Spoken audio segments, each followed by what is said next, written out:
Hello' বন্ধুসকল, আপোনালোকে চাই আছে মুন চন্দ্ৰ পৃথিৱীৰ পৰা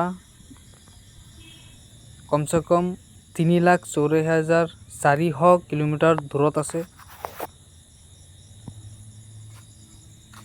জুম কৰি দেখাই দি আছোঁ চাওক, 3,84,400 কিলোমিটাৰ দূৰত আছে।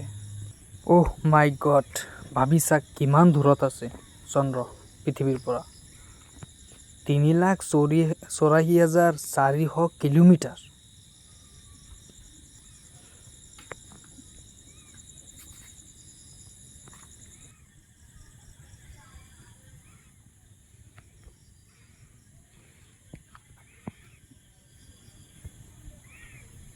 কোনে কোনে চন্দ্ৰত যাবলৈ আশা আছে কমেণ্টত জনাব।